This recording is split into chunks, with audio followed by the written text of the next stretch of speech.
del Parlamento Europeo. Vamos a escuchar qué tiene que decir el comisario de Comercio europeo ante esta última amenaza arancelaria de Donald Trump.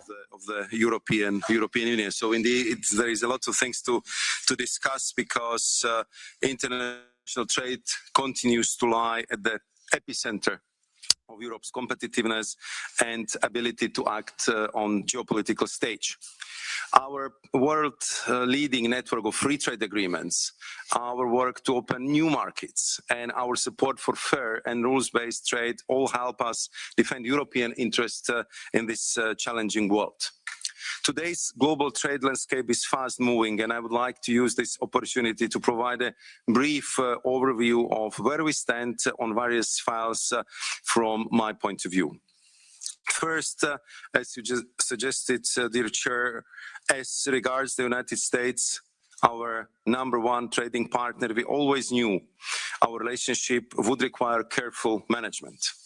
We have faced challenges recently, but through our firm and cool-headed approach with unity and continuous engagement, we have moved forward.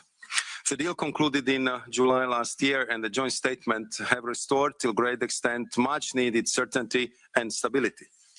This was of a key importance for our businesses and for our workers, and I would say also for the entire global trading system.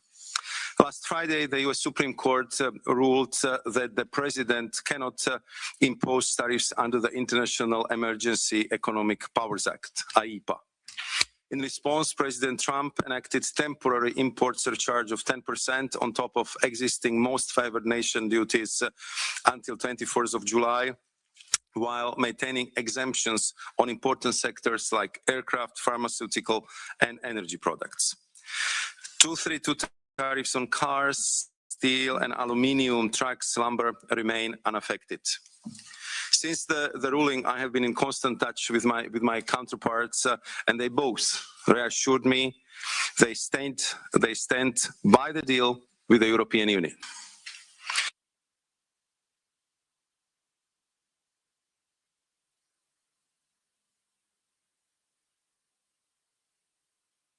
Bueno, Maros Sefcovic, que de momento, bueno, pues hemos tenido algún problemita con esa señal en directo desde Bruselas, pero insistimos, de momento muy diplomático. Maros Sefcovic reconociendo que, bueno, que las relaciones con Estados Unidos son muy importantes. Vamos a ver si deja algún mensaje más a Donald Trump. The ways to address the issue of steel and aluminum derivatives by making it more practical and productive, and I hope we can find solutions in this matter very soon. As them, we must also remain committed to our deal. I understand your decision to delay this morning's votes on the relevant regulations, but it is imperative we keep the process moving forward in implementing our commitments under joint statement. A vote in plenary in March must remain our target under the condition, of course, that we get more clarity from the United States. There are also other positive strands of cooperation emerging with the US. For instance, we are negotiating our bilateral memorandum of understanding on the critical raw minerals and working on plurilateral initiative on critical raw minerals supply chains. So we'll continue to engage at all levels. Our strategy here is clear. We stay united, composed, committed to our deal, while expanding our network of trade agreements with other trading partners, and I will continue seeking the clarity we need and informing you transparently as I have done so far.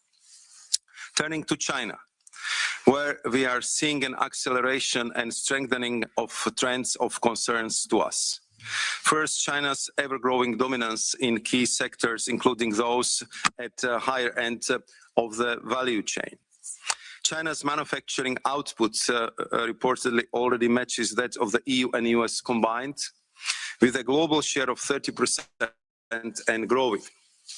Second, an increasing imbalance in our bilateral trade, with the EU's trade deficit with China reaching 360 billion euros in 2025.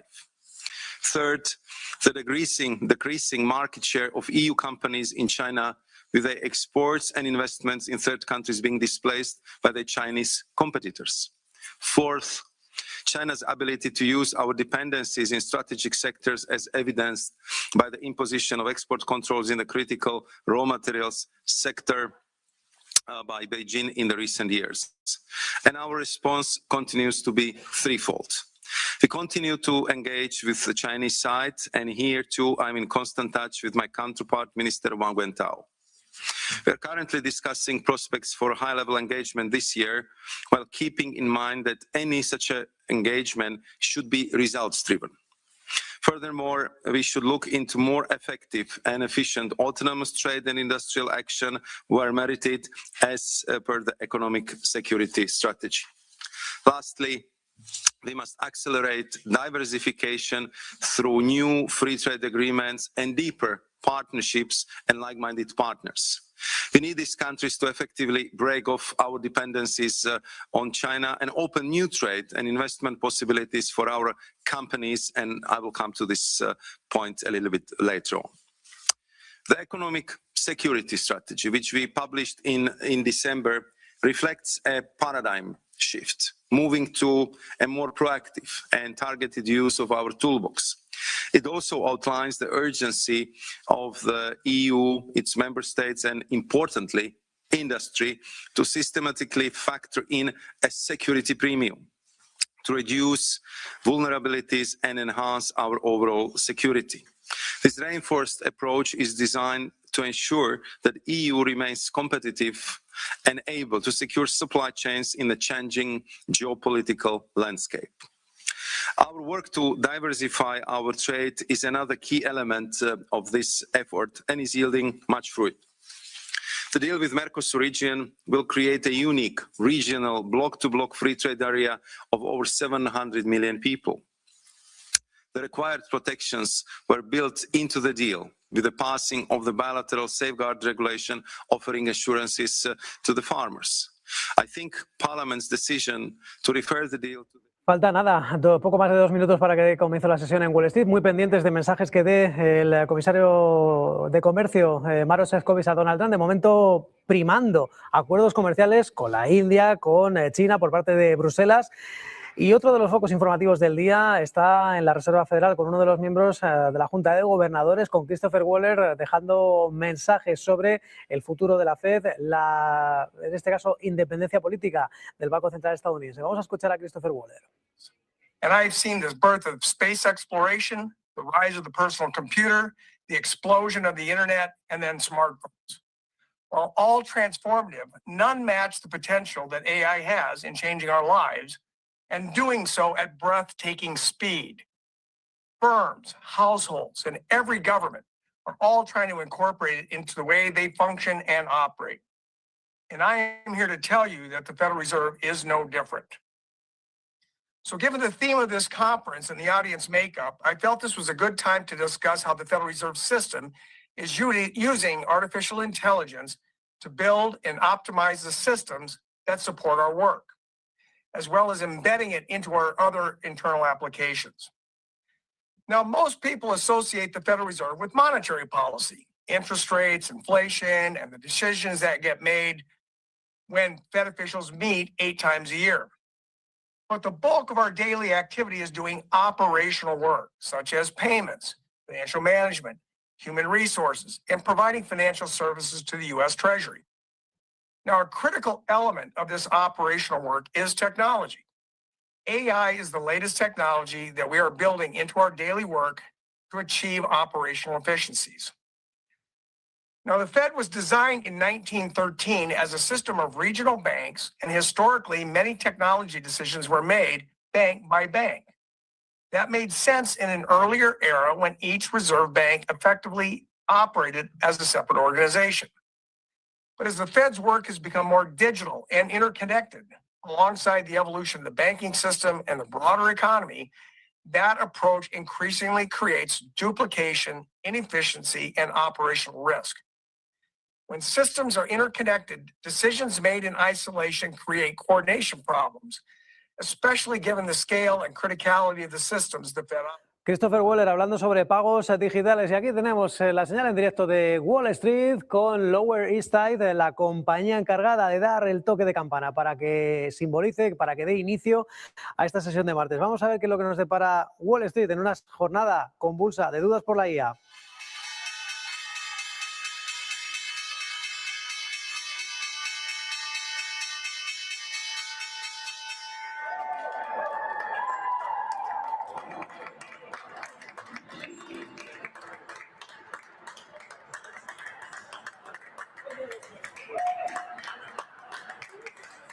Arriba, pero muy poquito es la subida en estos momentos para Wall Street. Vemos como el Dow Jones de Industriales está despertando con avances del 0,07%. El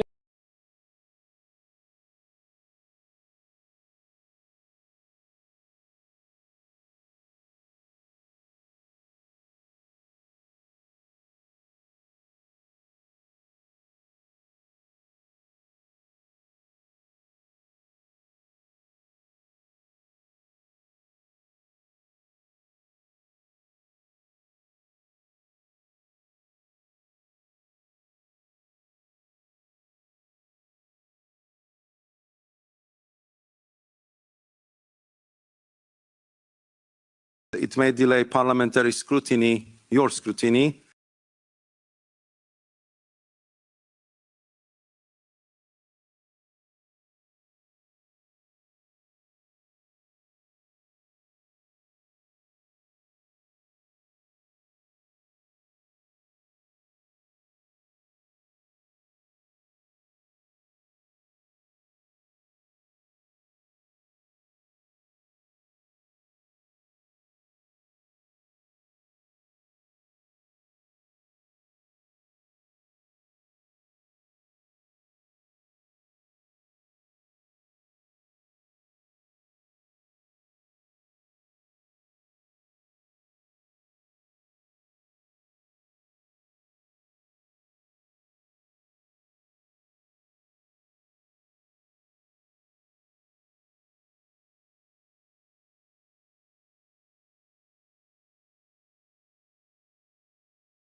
Be specific. Between 2021 and 2025, the EU would have benefited from extra 183 billion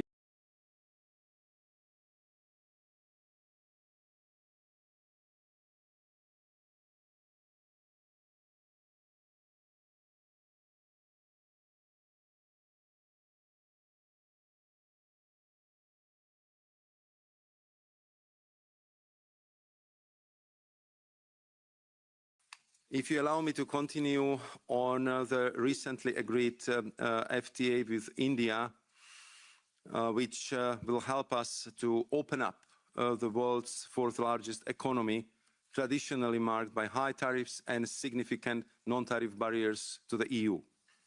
The deal liberalizes 97% of our trade, 90% would go to zero, with 4 billion euros per year in tariff savings. It opens huge opportunities to expand trade that is currently commercially unattainable. In addition, the Comprehensive Economic Partnership Agreement with Indonesia offers EU exporters the chance to expand and find new markets, liberalizing 98% of trade with the largest economy in Southeast Asia.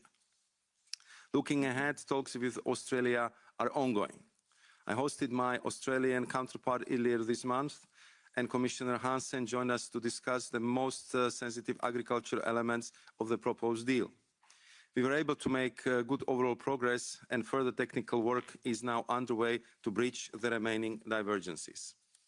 Talks with the Philippines are also advancing, and we hope that it may be possible to conclude still this year. The latest round with Thailand was of a more technical nature given the recent elections there, but we see a strong commitment from the Thai side to move forward. A round also took place last week with Malaysia as we look to exchange market access offers later this year. While a round earlier this month with the UAE has allowed for further exchanges in a number of important areas with a view to narrowing the differences on key outstanding issues. We also continue our work to forge closer relations with the CPTPP as well as to diversify our offers to third countries through digital trade agreements, CFAs and CTIPs. Indeed, next week we will see the first government to business meeting in South Africa as part of the implementation of our first CTIP. The EU's active trade agenda also signals our firm commitment to rules-based trade at a time where these principles are under increasing pressure. With the World Trade Organization finding itself at the defining crossroads, we must work to prevent further erosion of the system. And this is precisely what we have done with our vision for a fundamentally reformed WTO, which we put forward in January ahead of the 14th Ministerial Conference in Cameroon in March. This is a long-term vision that aims for a system rooted in predictability, fairness and flexibility. And it's about a time we take a fresh look at the balance of rights and obligations agreed 30 years ago, which is no longer in tune with the global trade landscape of today.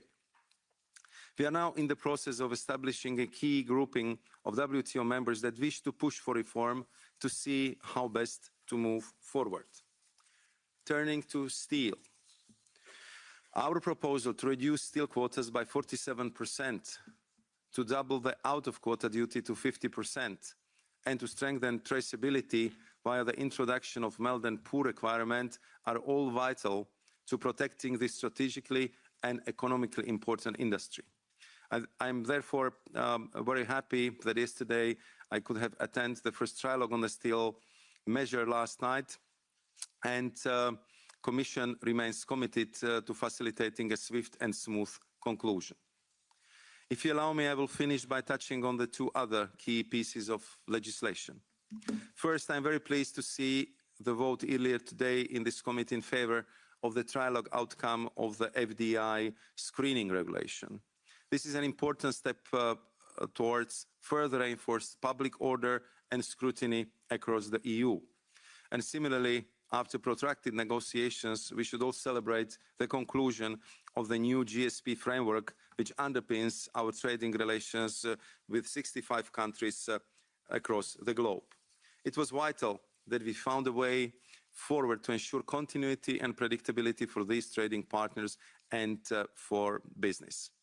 So, honourable members, as you can see, there is a lot happening in our joint work at the moment, and I am really grateful for the continuous cooperation on so many key files and for the permanent exchange of views and for your support in what was indeed extremely intense year in the global trade policies, but also in a European trade offensive. So I'm very much looking forward to your questions and to our debate. Thank you very much. Thanks a lot, Maros. And now give the floor to the political groups. And Jürgen Borbam is the first for 3 minutes. Thank you, Chair, and thank you, Commissioner Sefcovic, for your introduction. And let me start off by congratulating you on all the active negotiations that you both have concluded in the Commission and also are ongoing. It looks really promising, more promising than from a very long time.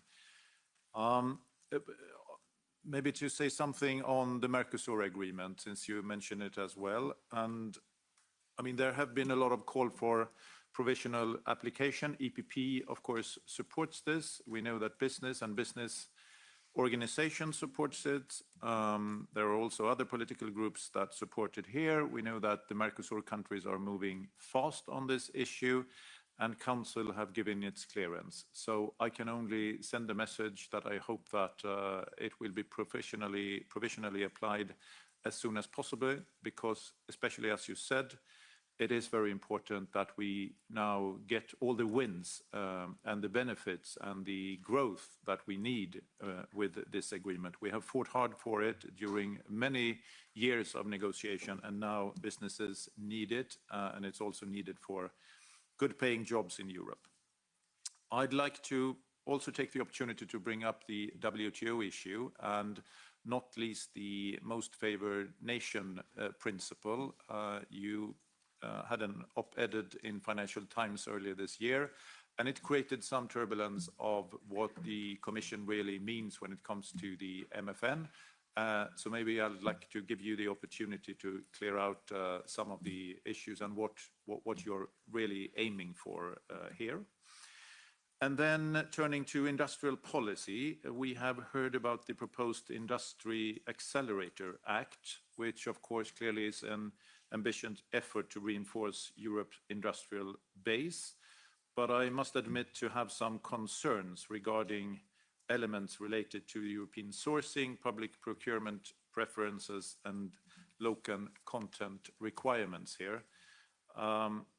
My question is, how do we make sure that we find the right balance between, of course, strengthening Europe's industrial capacity, but also maintaining our openness? Our agenda has been openness and rules-based trade and making sure that we have that competition, that investment from other partners.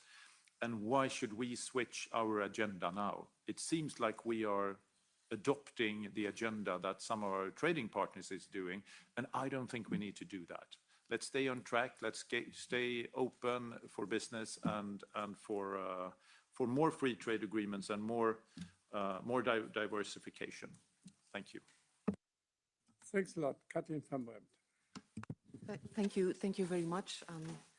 And happy to see you. I know you must be extremely busy, Maros. And let me start by a very positive note. If I listen to you carefully and everything that's in the pipeline, everything that has been done and everything that's in the pipeline, both on economic security, where we start to work in the Parliament as of yesterday with the report of the rapporteur, but also mainly, of course, the advancements in the FTAs. Let me mention India.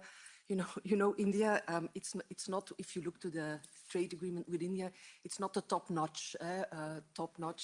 Indonesia is, but it's an opportunity, and you see, we need to grasp that, and I think you will find a lot of support in my political group there to advance, and I hope you come quickly with these agreements, because we are eager to work on them, and it's I know you agree. And it's not easy to get your administration maybe fast enough, but it's extremely important if we have an agreement that it comes fast to the Parliament. Then we shouldn't do what we have done with Mercosur, but let's not go there. But I do have to switch to the United States, of course. It's the event of not the day, not the week, not the month, but of the last year, and it will be the event of the coming year. And I think we are a little bit in a different mood there, and I understand that you have to defend it, but I do want to explain as well where we are as a political group and how we look at it. We were not happy with the agreement at all from the start. We said it's not an equilibrium. The one has 15% and we lowered to 0%. Because they threatened more than 20%, we didn't think it was a good deal. We were ready to work on that. And our rapporteur, who's also a chair, did an extremely tough job, and he had an extremely tough result, mainly on steel and aluminium, where we from the start said, you remember, a few days after Turnberry, they already violated the deal, After that, other violations came. And you have to understand how we feel about it. When he started violating the deal by threatening with tariffs on Greenland, we said, this is it. And now here we are with the court. And one of the arguments of the Commission, I really want you to comment on that. One of the arguments of the Commission was, no, this is a good deal because we have the 15% and nobody else in the world has it, because they have 15 or more on top of the WTO normal agreements. So that gives us that advantage. And because of that advantage, we go to the 0% and we also promise them to do this and that. That's no longer the case, Maros. There is no advancement anymore. There is no advantage anymore. It's all a level playing field. Maybe that's the good news. It's all a level playing field. So actually, we don't have to go to 0%. And I don't think we want to. What we ask you is to go back to the negotiating table and make a real good deal, or a deal where we have respect for one another. Last point, and then I finalize on China, because what we should really be working on, and you mentioned this, is of course China, because the threat coming from over there is real. And so my question is, you said I'm in constant touch and we're dealing and wheeling. When will we deliver on what? When we will deliver on what when it comes to agreements with China? Thanks a lot. Inigo. Thank you, Mr. Chairman. I will speak in Hungarian, so if you don't mind. Thank you. Tisztelt elnök úr, tisztelt biztos. Mr. Commissioner, Mr. Chair, thank you for being here. These are not simple times we are living. It's not business as usual in trade policy either. Let me start with Mercosur. This is something that has been causing us a lot of headaches. The Commission, if they had acted differently 5 years ago or 6 years ago, then the situation would be very different. However, we are where we are. It's a fact. Now, I would like to ask the Commission to be the guardian of the treaties, not only in theory, but also in practice. And the treaties tell us how international agreements must be strengthened, fortified. The Commission should negotiate based on the mandate it receives from the Council, and the Member States accept that with a qualified majority, and then the European Parliament must reinforce the agreement.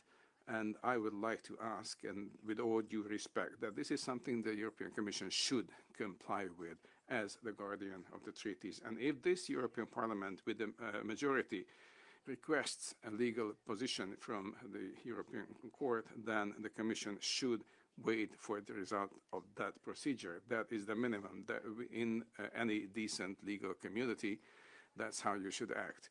Now, there are interesting things in the Commission. The Cyprus presidency did not put to the vote an already prepared proposal because some member states exerted pressure on them. And even though there was an agreement in Council, the case did not go forward. I think that is a major political faux pas. It's an error, it's a mistake. And there are ways around for the Commission. It has the authorization to do this. We would like to ask Commission not to use these workarounds because that will upset the decent cooperation between the institutions laid down in the treaties. My second comment on the agreement with the US. Our companies sooner or later will need legal certainty. They will need to know what they will be facing. I understand there is a sense of urgency that the Commission is facing. What we should see the figures, we should see the numbers. We don't know what the numbers tell us. We don't know what percentages of tariffs will be on anything, any product. And I would like to ask the Commissioner to fight for Europe, including your Vice Commissioners. And in some other issues, I feel the Commission is trying to be acting more rationally and is giving up on some issues that have been causing undue delays. And this seems to be a more pragmatic issue. Thank you for that. And please confirm that trading policy from now will be about trading and less about green and other agendas that are not part of the trade policy of the EU, because you have to create opportunities for our companies. For you, it's Karin Karlsruhe. Thank you, Chair, and thank you, Maros, for being here with us today. Today, we mark 4 years of the full-scale invasion of Ukraine, and we have to ask ourselves, have we done everything possible to stop Putin's war machine? Have we done everything we can to support Ukraine? Unfortunately, the answer is no. Trade is both an economic lifeline for the war-torn Ukrainian economy and one of our most important tools for speeding up Ukraine's integration into the EU. Initially, the EU did the right thing. We introduced full tariff-free access for Ukraine through the autonomous trade measures. Since last summer, however, we have gone completely in the wrong direction. First, we removed the ATM regime and worsened Ukraine's access to the EU market for agricultural products. Then we promised that Ukraine would be able to trade steel tariff-free, something we are now in the process of taking away through the new steel tariffs. Let us stop that. And still, 3 member states maintain special import bans against Ukraine. Commissioner, this situation is unacceptable. And I really want to ask how the Commission, how you will handle this urgent issue. If we truly mean what we say when we claim that we will do everything we can for Ukraine for as long as it takes, we cannot continue like this. We are talking about a country that fights for our freedom and security and that is soon becoming a member of the internal market. The Ukrainian economy is under high pressure and Ukraine needs trade and aid. And I would like to take the opportunity to say that it's a shame that some member states blocked a 90 billion euro support package to Ukraine. And it's a disgrace that Hungary is taking the support package as a hostage. And I wonder how colleagues from Hungary can be proud of themselves when you put not only Ukraine, but the whole Europe at risk. Thank you. Thanks a lot, Karin, for this clear message. Now for the Greens, Anna Cavazzini. Thank you very much. I also want to start with the USA. I think it is actually, of course, a very good decision that the Supreme Court confirmed what all of us has been saying from the beginning, that these tariffs are illegal. And on top of that, they're also highly unpopular in the US. They also didn't create more jobs. And also, as unfortunately now, they didn't create more stability, because we know that Trump announced already additional tariffs and also additional investigations. So I think it is very good that this parliament did not vote today. And let me be very clear, I think before we can vote here in this parliament, we don't need only rhetorical commitments by the US that they stick to the deal, because clearly the actions at the moment show differently, but we need like black and white on paper that there is a solution for the aluminum and steel, and that there will be no additional tariffs to what has been agreed in Turnberry. So this I find very important. Secondly, I also want to actually touch upon the Ukraine, but in relation to investment policy, because we have seen that there is a lot of cases or threats of cases when actually we apply sanctions on the basis of old ISDS treaties that are still in place by some of the member states. And we all know, and we have a very common approach here in this European Parliament, the Commission has a very good approach saying that with the grandfathering regulation and also with our new rules, the member states should actually renegotiate or terminate the old bids. And again, we see how dangerous they are, because we are threatened now by Russia for our sanction policy. This is outrageous. So I wonder what the Commission is now doing to have real action vis-à-vis the member states and make sure that these old BITs are either getting renegotiated or terminated. And then I have a last question on the India FTA. Probably you can say a little bit more on the sustainability parts, because my feeling is they're very, very weak. But I read in the Q&A of the Commission, I mean, we have not seen the text yet, that there is an additional climate agreement. Probably you can, or like a climate MOU, whatever, you can elaborate a little bit of what that is.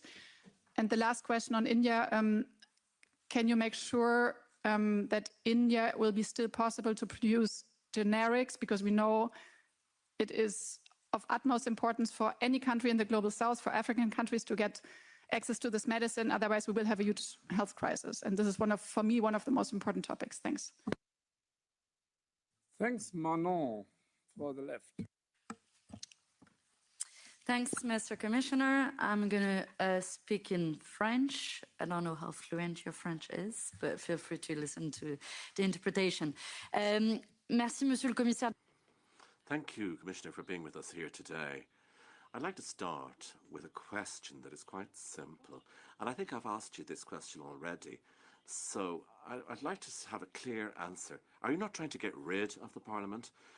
I'm asking that because you have tried to get around national parliaments when it comes to free trade agreements such as Mercosur, and now you're trying to get around our European Parliament when it comes to adopting this free trade agreement, which is the worst possible free trade agreement signed by the European Union, and it's going to involve many tons of beef and chicken, and nobody here has voted for this agreement. So what kind of democracy can this be? Worse than that, there was a vote in Parliament. It was a vote to go to the Court of Justice of the European Union, and they intervened a couple of weeks ago. And so I think that your stubborn approach with regard to this agreement is a double mistake. First of all, it's a political mistake. It's the first time that we've had this type of FTA implemented without any vote from any parliament, but it's also a legal mistake. And I know that often you attach a lot of value to these European agreements for reasons such as austerity, but there is a rule, a page looking at rules, and so I'm going to read part of that out. Article 218 of the Treaty of the Functioning of the European Union is very clear with regard to this procedure here, and the obligation of involving the European Parliament at all levels. Quite clearly, you haven't respected that rule because you were really confirming the provisional application of this agreement without our European Parliament having had its say on the subject. And that very same Article 218 confirms the capacity of the European Parliament to go to the Court of Justice. Now, once the Court of Justice has actually been handed the file, and that if they decide that the Mercosur agreement is incompatible with the European treaties, how are you going to justify the provisional implementation, not only without the vote of our Parliament, but also with regard to a part of an agreement that is not legal? Now, I'd also like to remind my colleagues here, now how indeed can you be satisfied that we have this type of agreement without us having had our say? You might agree with me or not, but at least we have this right, a democratic right. And I'd like to just finish up with regard to the agreement with the United States. Now, maybe I didn't hear properly. And we've just received a great slap in the face from the United States with the court now in the United States having said that this is an illegal agreement. And so you say now, no, we're going to implement it anyway. Donald Trump has slapped us in the face, and you're actually turned the cheek so he can slap the other cheek. Now, I think that what we want here is you want to have an FTA with Australia, Philippines, Mexico, whatever. And you're never questioning the FTA with Israel. And so I think, Commissioner, that beyond political agreements that we might have, and there are many of them, but what is really difficult for us to accept is the whole business about the variability of the rules that you apply. Dear colleagues, we invited also the chairs of committees which are also related to trade policy, and luckily the Agriculture Committee is here with us with the Vice Chair, Norbert Linz, and I give him the floor for 3 minutes. Yes, dear Chairman, dear Commissioner, we all recognize the indispensability of international trade, especially since the EU is a major world exporter and notably a major exporter of agricultural products. However, we must admit that EU trade policy is also a matter of concerns for the farming community. This fear seems well-funded because production conditions and costs in parts of the world cannot be compared to those in the EU. Competition is sometimes distorted. The agriculture sector has also been severely affected by the upheavals caused by Russia's invasion of Ukraine, and it's now impacted by the US trade war. Under these circumstances, EU trade policy attracts criticism, in particular from farmers. It is sometimes seen as not defending their interests. The agreement currently being negotiated with Australia certainly reinforces that skepticism, at least among our producers of beef, lamb, sugar and rice. So therefore, the Commissioner, in your opinion, how should the EU Union's trade policy evolve to maintain free trade while meeting the expectations and address the fears of many farmers? Thanks a lot. And Maros, from my side, 4 points. First, of course, I have a different view regarding the United States and the breaking of the agreement. For me, it's clear that the United States have broken the agreement several times. Some weeks after the deal of Scotland, they introduced the lifting from 15 to 50% of the so-called derivatives. And this is harming day by day small and medium-sized enterprises in Europe. And I can invite you, come to this company and explain to the people there that they are losing their jobs because they are not able to export to the United States anymore. And we have the Greenland issue, and then now we have tariffs, which are much higher than the 15%. For cheese, for example, it's not 15 anymore, it's now 30%. So, totally different view. My question is then, of course, Maros, you mentioned there will be some clarification, and so, in my point of view, at the moment, there's no guarantee. What is the format of clarification? Is a written letter, post from the president on through social? What is the clarification? And when will it come? So this is important for us. Second point on Mercosur. Argentina will finalize the work on Friday, likely, and they will notify it next week. So what will we do? What would you like me to do? I would like to go for a provisional application, no doubt about. And this is important because, as you know, Argentina is negotiating also with the United States, and it's clear that, for example, the question of GIs is also in the portfolio of the negotiations. So there is a kind of urgency. So when will you do? Thirdly, we discussed this also in Nicosia quite recently. The time between finishing of an agreement and signature and then transmitting to the parliament, sometimes it's 2 years. And this, I never understood how this could happen. Translation and legal scrubbing, 2 years. You have some ideas to really speed up the process. Perhaps you can elaborate this as well, so that we are in a time where sometimes in a week more happen than in previous times in decades. We should also quicker in the process of finalizing the agreement. And fourthly, Maros, there are more and more the so-called mini deals. As the SIFA with Ecuador, the raw materials partnership, the investment partnership, and I have no clue what else. So what is in your mind for further mini deals? Are you having some specific countries in the perspective, and when will some mini deals come on the table, and how will the European Parliament be involved? First round for you. Thank you very much. Question is where to start. If I should go in the orders the questions been presented, I'll try to group them. So let me maybe start with Mercosur, because it was the first question asked by Mr. Warborn, and I would say Madame Van Brandt, Madame Dury, bien sûr, Madame Aubry raised this question, as well as Chairman of the Agri Committee, Mr. Linz.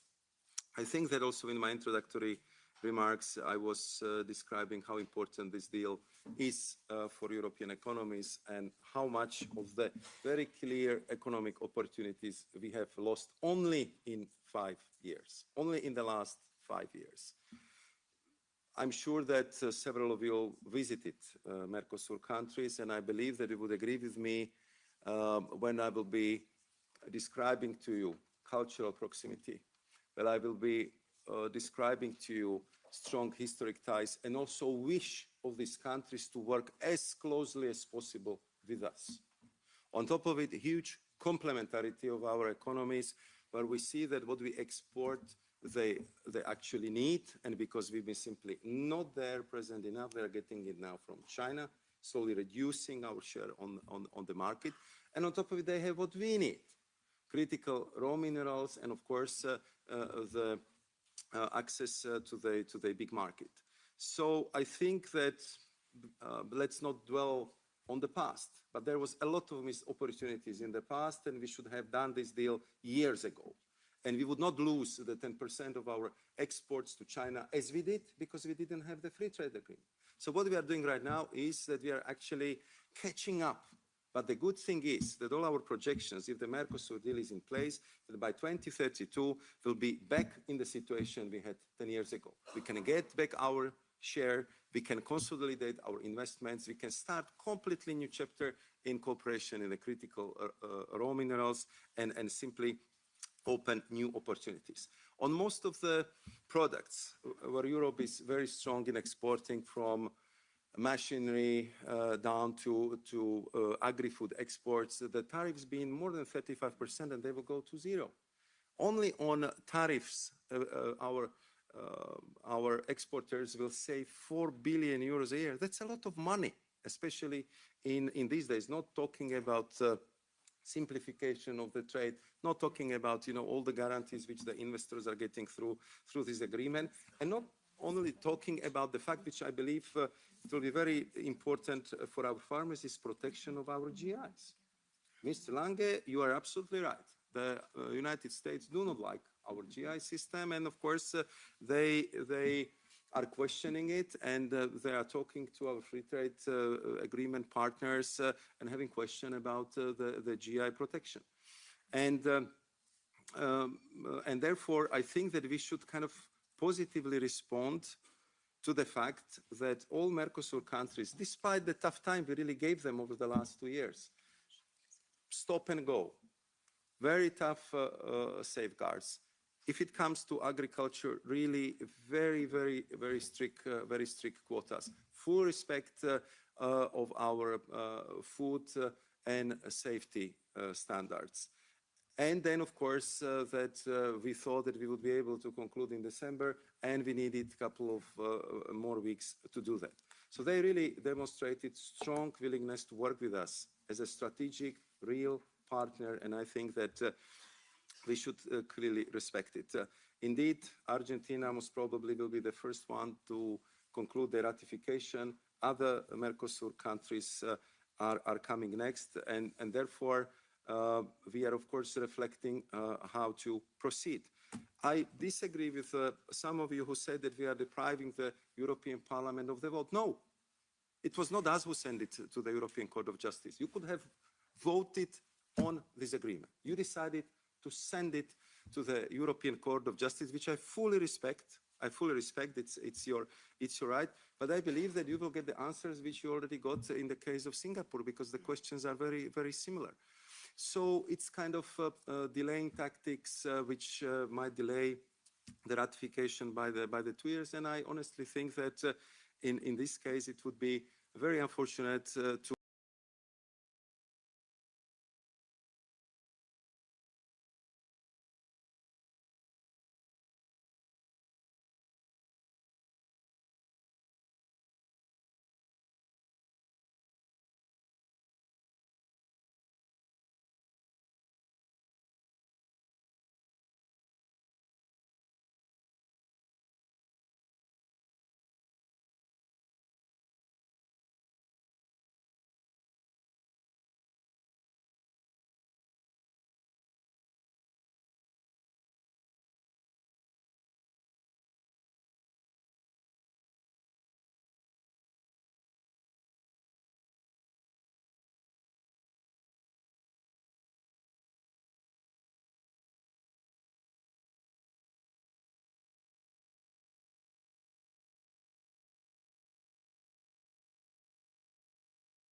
You hope that we have better news.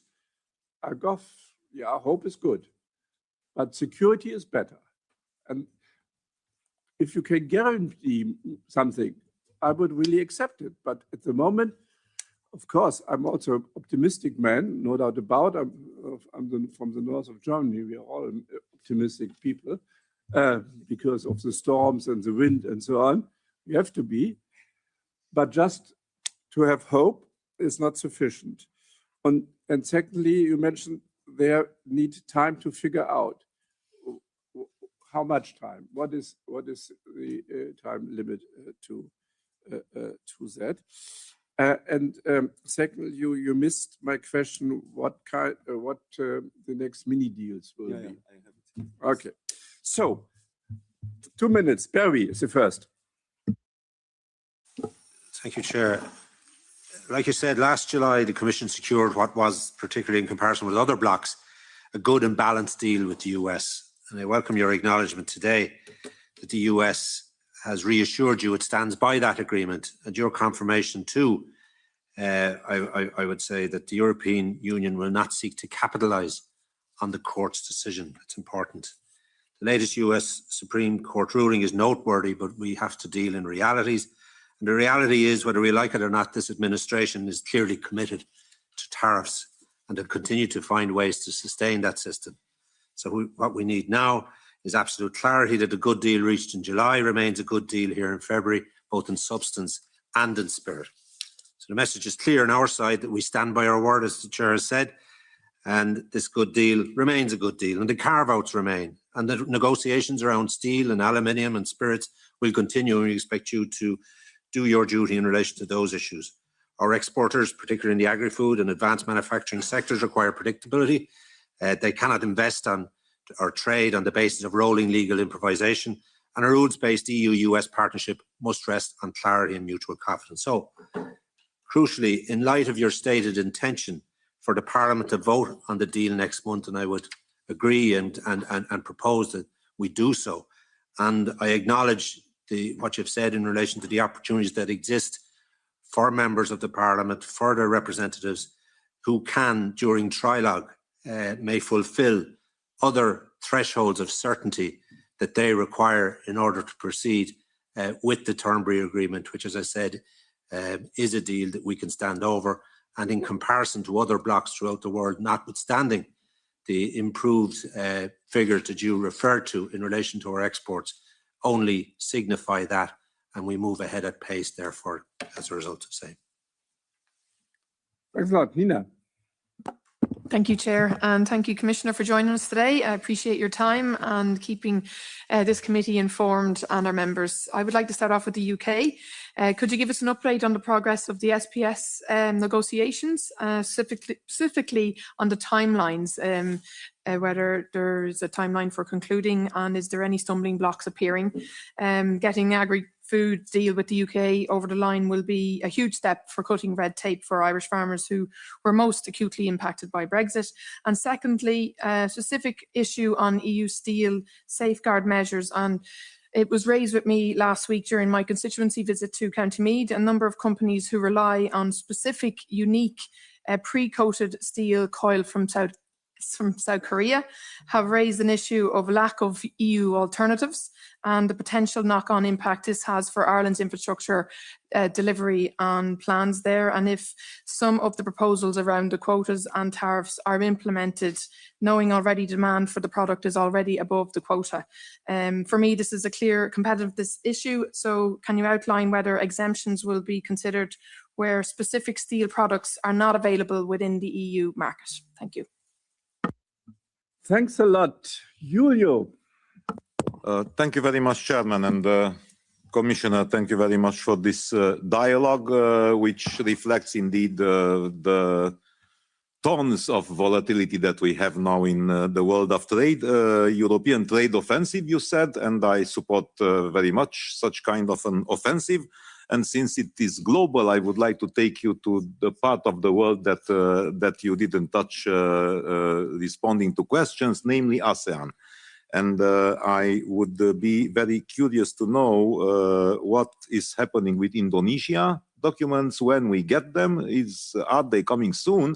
And I hope they are coming very soon to approval, since this process of, I hope it will be not many months from now, the famous process of legal scrubbing and translation and so on, because we have been visiting, this committee has visited our ASEAN trading partners last year and this year, and I think that it is a self-enforcing phenomenon there. So ASEAN members are looking one to the other, and I think that also Philippines could come this year, at least the signature, of course, and also I think that this would give some ambition also to Thailand and to Malaysia. So finally we would have in maybe not 1 but 2 years, we could have the biggest partners, the biggest players in ASEAN having an agreement with us. So please give me some good news about Indonesia and then about the others. And please excuse me, I don't want to be unpolite, but I have to go to a meeting with the Chamber of Commerce of the member states. Our chair knows the best, and they are an important chamber. So I will check your answer on the WebEx. Thank you very much, Commissioner. Thanks, Julie. Udo. Thanks very much, Chair, and thanks very much, Commissioner. Let me echo what you said on the Parliament's decision on Mercosur. I share the opinion, and I would be more than happy if this House would request from you to take action. But I don't think it's an accident. I think this world is full of contradictions. This is full of different informations, full of distrust.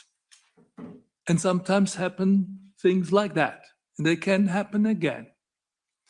And therefore, I have 2 very concrete questions. Do you share the opinion, which I came to, that our trade agreements are not only about tariffs, growth, economic benefits, but rather more and more about legislative collaboration? Because by doing so, we open corridors with like-minded partners to negotiate something which is more than positive in a totally chaotic world, to bring back reliability and the rule of law into trade relationships. If you agree to that, could you secondly provide this committee with an overview in which and to what degrees in which our collaborations, whether that is trade agreements or whether that is investment, the mini deals like in South Africa, which was very successful, to what degree and in which way we open this door for legislative collaboration so that we can build on that and pursue this avenue of collaboration on equal footing. I think this is one of the most dynamic elements, but it would be good to have an empirical insight from your services. Thanks a lot. Ms. Lexman. Thank you very much. Sorry, I'm running in between the 2 meetings, and we don't have trains like in the US Congress in this parliament. But hopefully we'll still have trade with the US. First of all, thank you very much that the Indian deal with India is not including agriculture, because I think we are avoiding a big problem which we have with Mercosur, and I believe that it's very important that the future deals will more focus on issues which are of mutual benefit, because otherwise we can end up in a problem like we did with Mercosur. But 3 quick questions. I'm not sure if there are quick answers. First of all, combustion engines. There is this revision. We are not very happy with the revision proposal of the Commission, or at least in my group. And I'm thinking if we will now, it will take too long time, that we will not be able to stop the influx of the Chinese electric vehicles into our market and protect our companies. So what do we do there? Because I believe that the result of the revision of the combustion engine, the ban of combustion engine, is still a very long process, which enables China to influence our markets. Second, the Chinese export control of critical raw materials. We have legislation access to critical raw materials. How successful we are to invest and help companies which invest in critical raw materials to mine and process. And second, there was a meeting for all partners in the transatlantic world in the Washington DC 2 weeks ago on access to critical raw materials. If there is any results for the EU and any cooperations which we build in this result. And the third question is when it comes to the Goshen investment in Slovakia to build electric batteries, because now we have this environmental issue with Samsung batteries, lithium batteries in Hungary, and we do know that the Goshen factory did not provide proper information for the environmental impact assessment. They were practically lying on the chemicals and amounts of the chemicals. And I'm wondering if the Commission is following this process, because we might end up in another environmental catastrophe in Slovakia. Thank you. Thanks a lot. Gabriel.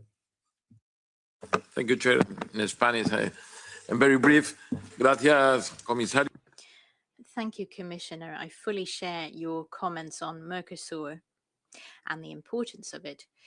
The European Parliament, from my point of view, made a serious mistake in renouncing its prerogatives and leaving decision-making up to judicial bodies, which are removed from political decision-making. It's curious, as you say. But in this case, at least we've decided that at least temporarily someone else will be making that decision. I was going to ask you whether the Commission, in parallel with that mandate, will apply this provisionally. And if I were asked what the chair asked you, I would also say I'd apply it immediately.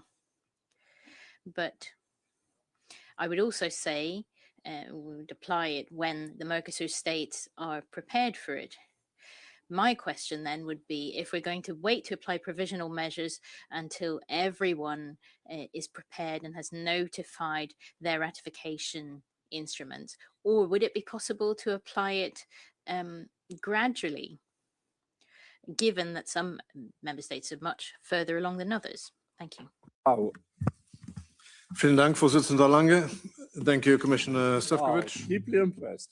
Commissioner Sefcovic, questions on 3 topics. First one, US tariffs. You'll need the crystal ball for this one.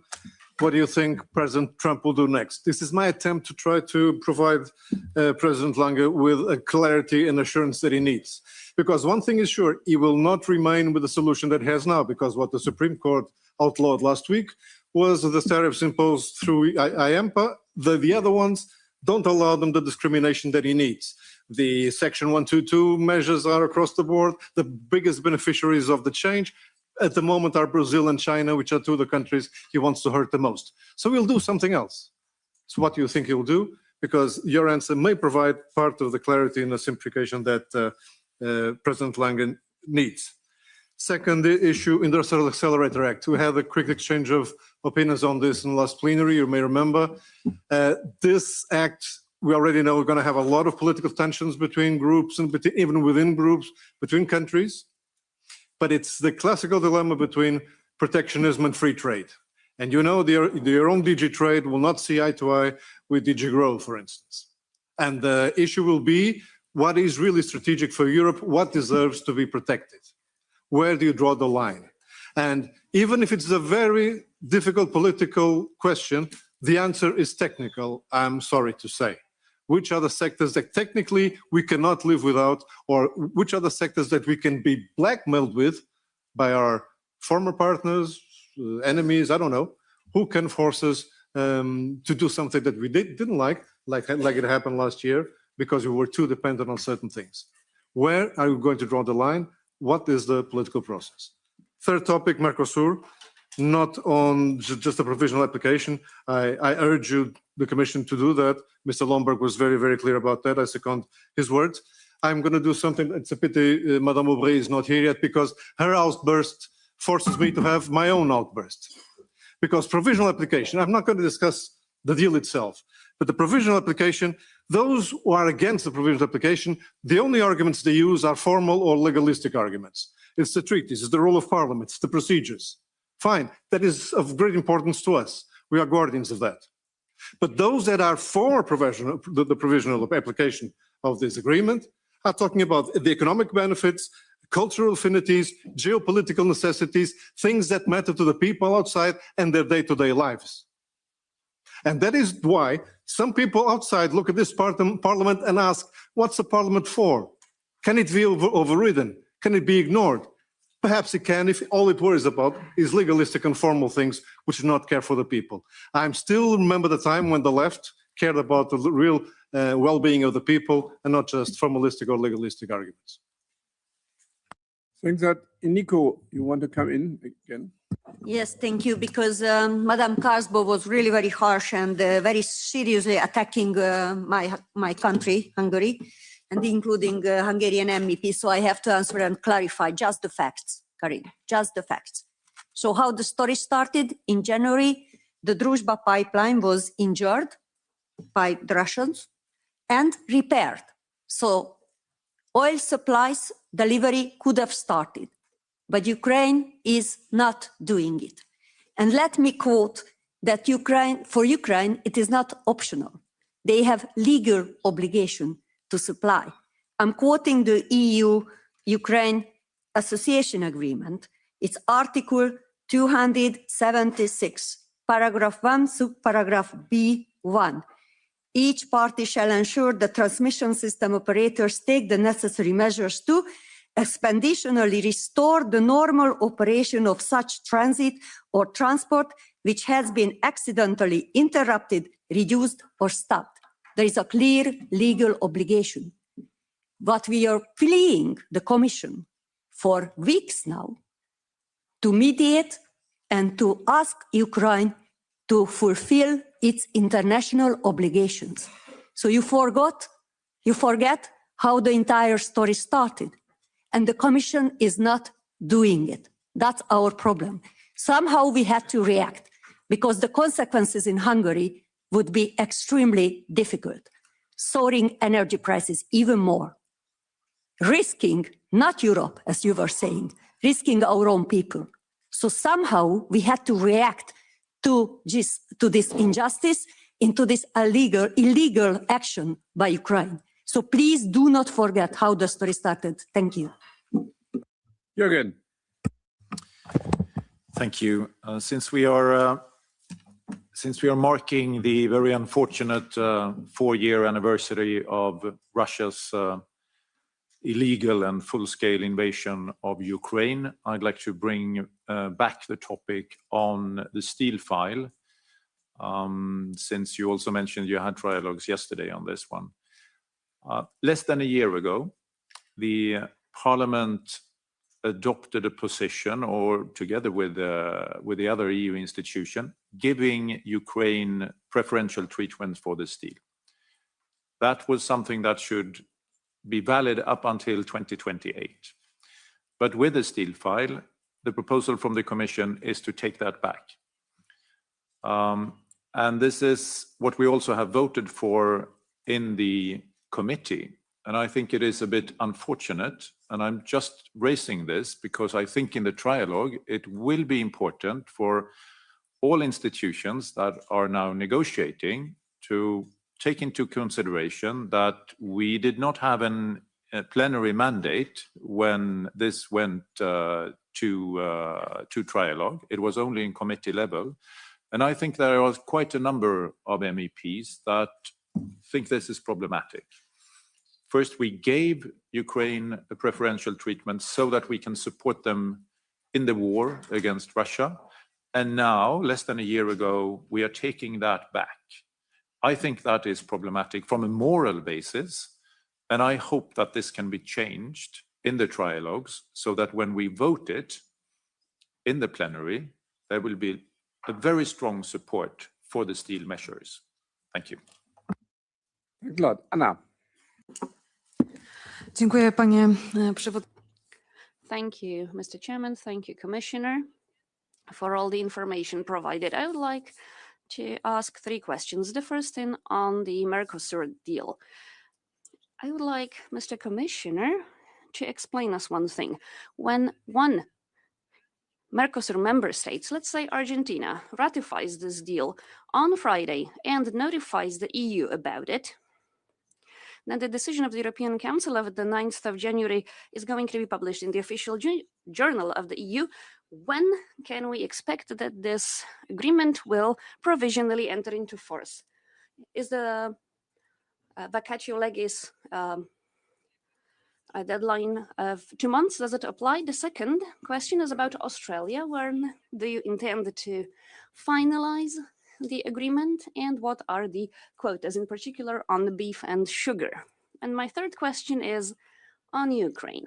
Poland has introduced an embargo on the import of food and agriculture products from Ukraine. So if the EU cannot defend member states against unfair export from Ukraine, then the member states have to do it, because the Polish farmers are unable to compete on unfair rules against the Ukrainian farmers. Thank you. Thanks a lot. And Anna, again. As I spoke already, I will be very brief. Colleagues and also you yourself, Commissioner, have already mentioned the Industry Accelerator Act. Let me just add my opinion or my perspective on it. I know why there is, of course, also hesitations, and there can also be a backlash. I completely get it. But I would also say, if I look at our economic security, and we discussed this yesterday here in this committee, and also, the behavior of some of the global competitors like China, I think we have no other choice. And also making sure that we create and boost demand for some of our industries in Europe, and not let highly subsidized, highly overcapacity products basically ruin all of our companies. So I think I get your hesitations, but I would say it is really important that we also really speed up our European demand, and think this is one of the most important tools we have. Thanks. Thanks a lot. So I have no further request. Udi. Yes, thank you, Chairman. I will speak in Dutch. Commissaris Sefcovic, de eigen diplomatieke... Commissioner Sefcovic, the EU's own diplomatic service has said that the new Israeli measures in the West Bank clearly violate international law. A lot of experts have said that this is a de facto annexation of large parts of Zone C. The opinion from the Court of Justice says that the Israeli occupation is illegal, and affirms that third countries, including the EU, have a legal obligation not to have any economic or commercial ties that would allow Israel to maintain its illegal presence. Each time the EU simply reacts with declarations and letters, that is not going to make Israel change direction just because of articles in the press. We have rules that unfortunately are not being properly applied. So I wanted to ask some questions. When will the Commission have specific measures, and when will they act to stop these violations of international law? Will the Commission be proposing measures to stop trade with the illegal settlements? If that is not the case, on which basis can the Commission argue that its current policy is in conformity with international law, especially if we look at the International Court of Justice ruling from July 2024? Does the Commissioner not think this is a hypocritical system when it comes to only applying international law for certain countries? Does this not weaken the credibility of the EU and the economic security agenda? We had Russia annex Crimea in 2012. At that time, all trade with the occupied territory of Crimea was stopped. So we should also stop trade with the illegal settlements. Maros, 23 minutes to answer. Very generous, Mr. Chair. Very, very generous. So I will start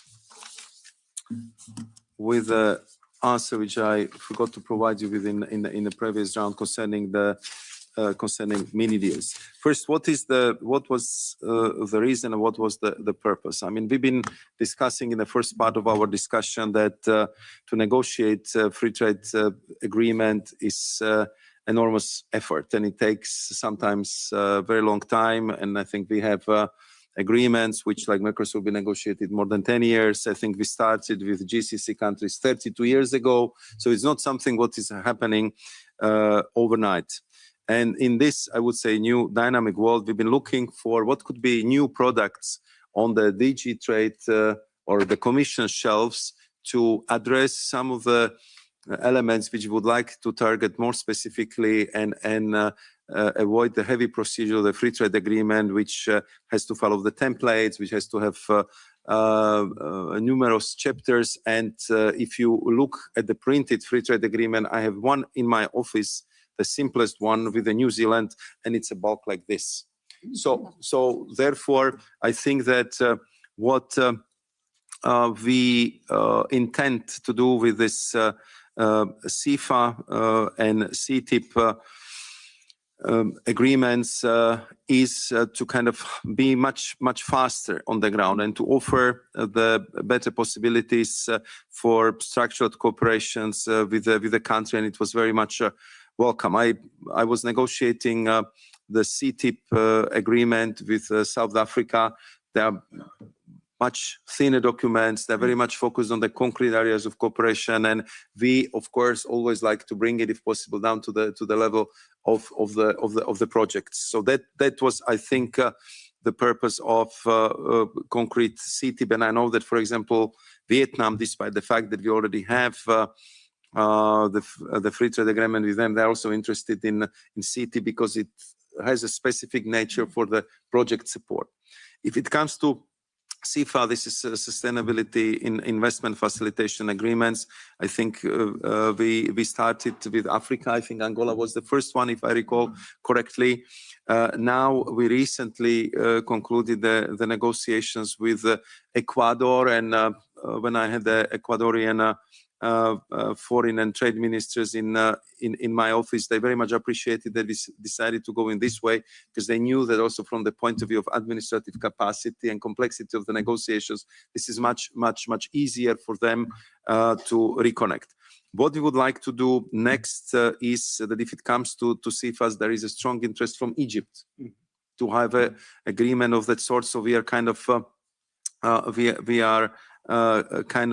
pointing out and scoping what should be, I would say, the parameters of this agreement. And of course, we continue to keep Parliament informed about all these developments. Maybe we can discuss bilaterally what would be the best way how to proceed. Should we inform you on the, let's say, regular basis if there is some kind of developments, or to go, I don't know, in some kind of concrete questions which might come from your Parliament. So there is absolutely no problem to share with you all the information and process in the negotiations and also agenda for the future, because we do this because it's simpler, it's faster, and it's very much welcomed by our partners. And we want to be present in Latin America, in Africa, in Asia, and sometimes to go through the whole FTA process as you discuss here. It's very complex process. So let's discuss further how to increase the parliamentary scrutiny here.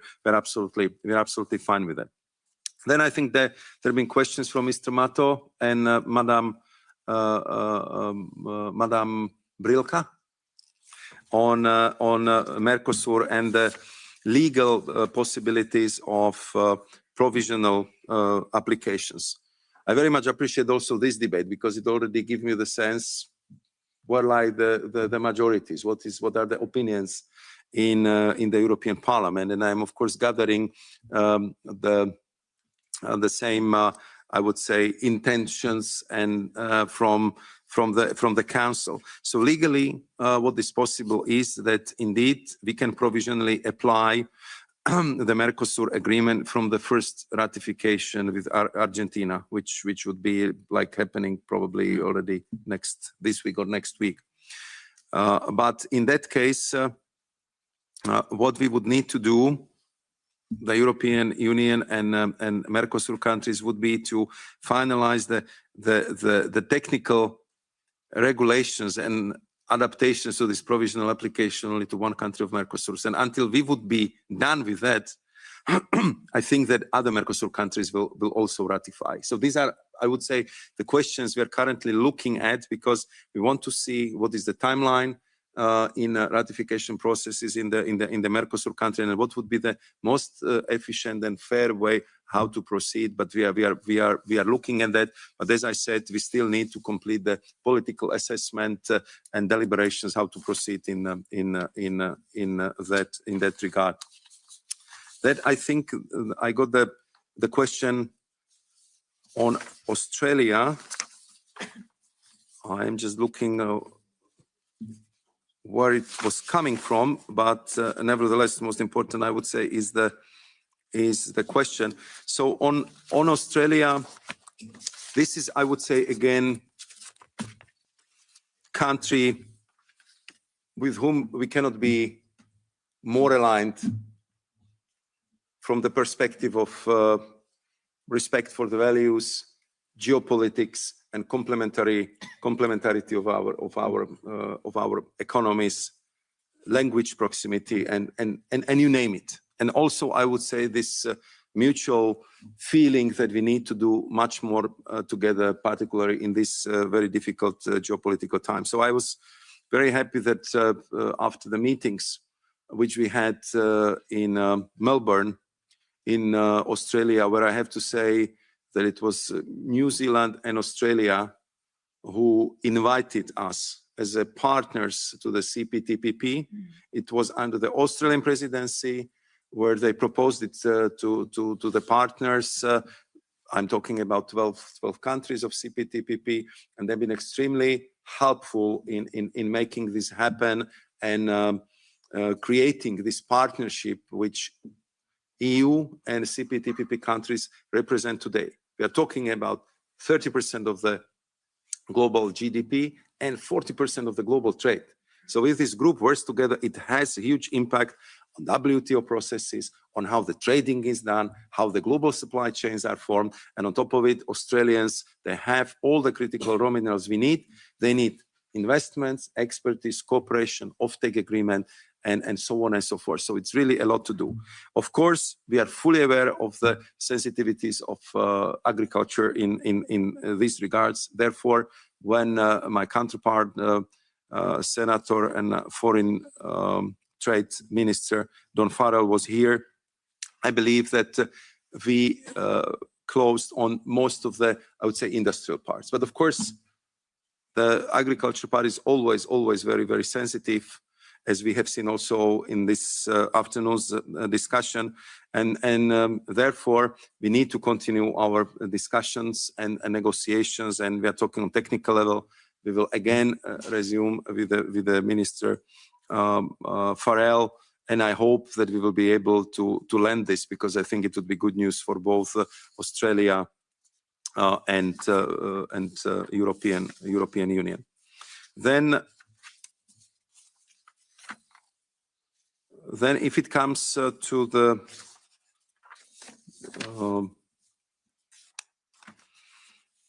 question of Mr. Lange, I'm coming back on US. So what would be the time of the transition? So what we hear from our American counterparts is that, of course, the transitional time is very clearly framed by maximum 150 days, because this is how long this so-called universal tariffs could be applied based on the article or section 122. So within this time, we should have definitely much more clarity. When I was talking to my counterparts yesterday, today, they believe that it could happen even in a shorter period of time, 3-4 months. And they're, of course, going through the whole process of revising the whole system. So I think the court ruling happened on Friday. Today we are on Tuesday. So I understand that this requires some time, but the communication between us is a very, very, very intense, and it will continue. It will continue like that also in the future. I mean, if it comes to questions of Mr. Cohen, who was also referring to US, very much appreciate your statement on the fact, which we also put in official communication of the Commission.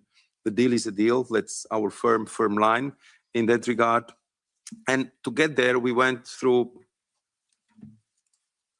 rather complex negotiations. And you would probably all recall, because I think I was also in your committee several times at that time, we've been offering 0 for 0. We've been ready to go for the full elimination of the tariffs. But that's not policy the United States of America under this administration supports. So it was clearly that after we tried everything possible and impossible, that was that end. So we had to look for other solution if we wanted to avoid trade tension and eventually the conflict. Of course, the wines and spirits. Of course, the derivatives are permanently on the agenda, and we will continue to push for that. What I just would like to avoid is to kind of create pretext for some in US to say, look, I mean, you are not living up to your commitments. Why you are pushing us to live to our commitments? I think that we just simply have to be kind of fair to meeting the bargain on the both sides. Madam Carberry was asking about UK. Yesterday we had another session with Nick Thomas-Simons, who is minister responsible for the relationship with the European Union. I have to say it's a pleasure to work with Nick, and I saw how his political steer helped to resolve many issues from the sensitive areas like citizens' rights. We are not 100% satisfied, but the progress under his leadership and steer in that regard is very much welcome. And I believe that first and foremost, the beneficiaries are the European citizens who are living in UK and who are the right benefactors of the withdrawal agreement. And he's bringing the same energy to what we would like to see as 3 deliverables for the summit, which now most probably would be organized at the beginning of July. And of course, what would be the best way forward if we can have indeed agreement on SPS, if we can have agreement of linking our ETS systems, and what is very important for you and for 20 plus member states, to have a solution for the youth experience, where we have to find the way from our side to address the tuition questions, and from their side, I know the possibility for young Britons to work in the European Union. So these are, I would say, the 3 fundamental questions. Of course, if it comes to these negotiations, they are very complex, because very often they have or financial implications, or in a case of SPS, but also ETS, the dynamic alignment element. I very much appreciate that UK side is not kind of disputing this approach, but they are also bringing to the table the sectors which they believe could be exempted or not covered by these agreements. And this is what we are discussing. And of course, more you go into the detail, more complex it is. And therefore, we agreed with Minister Nick Thomas-Simons that we would be in bi-weekly contacts just to provide the political steer, so we can have, I would say, these 3 important agreements, which would clearly improve not only the atmosphere, but make our relationship closer. You know that I was working a lot on the Northern Ireland Protocol, and when we've been discussing the steel, I think one very important element to say there is that we would respect the Northern Ireland Protocol, and we find a solution for the steel sector which would fully respect all the specific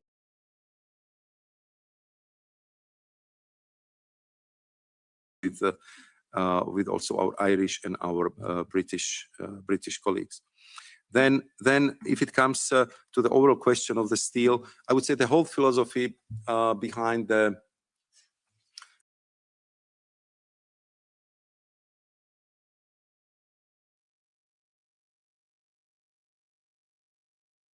fact that we didn't take this decision lightly, because this is the most important decision how to safeguard the US steel which was ever taken. Our calculations are very clear. If you want to have steel produced in Europe, we have to reduce the import by 47%. If we do that, by 2030, the European steel sector will have a growth of 1.4%. So we are not greedy. We just want to make sure that in these geopolitical times, when we want to produce more arms, that we are able to rely on our own steel production and not to develop another dependency of bringing or importing the steel from abroad. It's very difficult, it's challenging, but what we did that, of course, our close partners, our FTA partners, our strategic partners, that we will do our utmost to reflect that quality of the relationship in this new arrangements, which will be negotiating in full accordance with the WTO procedures, as it was acknowledged by Dr. Ngozi, Director General of WTO, when we've been discussing this with her in Nicosia last week. Mr. Winkler was asking about Indonesia, and I just would like to tell you that there is our joint goal, and I know that for Indonesia this is absolute priority, to have this agreement enter into force next year. Of course, what is the challenge here is exactly what you all been pointing out. I very much appreciate your political support for accelerating the processes, simplifying them, and make them as quickly as possible. We're very happy to transfer this political support also to the Council services, and I believe that together with the Member States, we'll find a way how to make these procedures much faster. He was asking about the ASEAN countries, so I was mentioning Philippines, Malaysia, and Thailand. I believe with all three of them, with a little bit of a political will and courage, we can complete the FTA agreements within 2 years. Of course, the region-to-region FTA, it's a little bit more complex because there are also the countries in the region with whom currently we do not have very intense relationships. So then if it comes to Mr. Bullman's question about the legal cooperation, I think here we would be very happy to discuss this with you, because I believe that FTA, as you rightly point out, it's not only about the market access. I think we made it, sometimes I say a little bit more complicated for us, because we put a lot of emphasis on respect for human rights, respect for climate policies, respect for Paris agreements, and many of them we want to have essential elements in our agreements. But it has much more than these elements in it, because it gets the countries closer.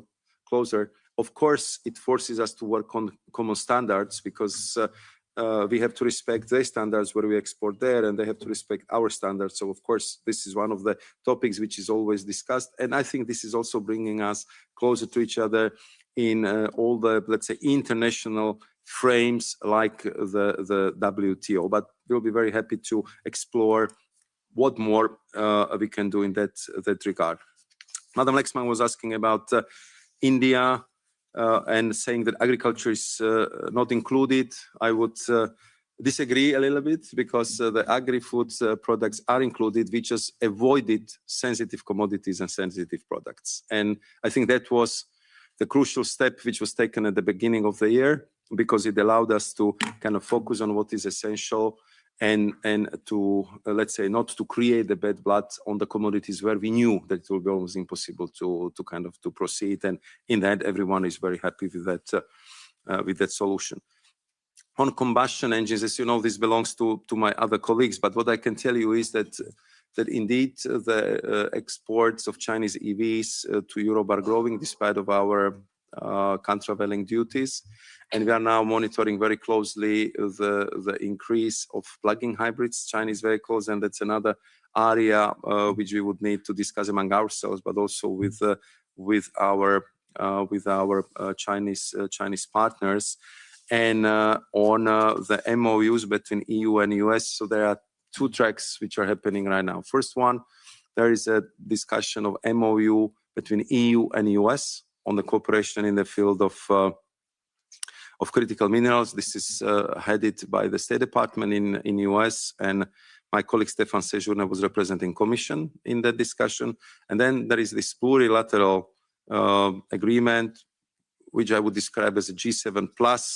Under plus, I mean India, I mean Australia, and there are, I think, Korea and other countries, where we are discussing how to increase the demand in our markets in a way that it cannot be kind of fluctuated by another big actor. So we are discussing price floors, offtake agreements, and other mechanisms we can use to simply stabilize the prices. Information negotiation factor, if it's kind of being studied by the Commission, I do not have that information. I can ask and provide you with. Mr. Cotrim de Figueiredo was asking about IAA. Here, I think the work really continues, because this is, again, I would say, absolutely new approach to how to promote the strategic sectors of the European industry. We are clearly working very hard to find that appropriate balance, but it's very clear that we want to respect our international commitments, and when any measures will be proposed, that they have to be based on the robust economic analysis. And I can assure you that for me, it's very important that after we invested so much efforts in having these FTAs, I would like them to be fully respected also by these proposals, and this is what we are working on. I think that these been, I would say, the questions. I think Mr. Rudi Kennis was asking about the question about Israel. Here, I can only respond to explain that our association agreement with Israel does not cover settlement because they are not part of the Israel territory, according to our law, which we fully respect. And banning trade with settlement would require adoption of the restrictive measures through CFSP sanctions, which requires unanimity. And you know how the situation in the Council is in that regard, and therefore I think the measures which we have been taking on some of the union programs, being the measures which we could take on our own, and we did what was I would say the most appropriate at the time. Dear Chair, you've been very generous with me. You give me 2 minutes more. I really appreciate it, but I would like to thank you for the opportunity not only to answer, but also to listen to the points of view and the questions of your members. Thank you. Thanks a lot, Maros. Thanks a lot for being here for 2 hours and have this discussion, and stay in contact. Thanks a lot.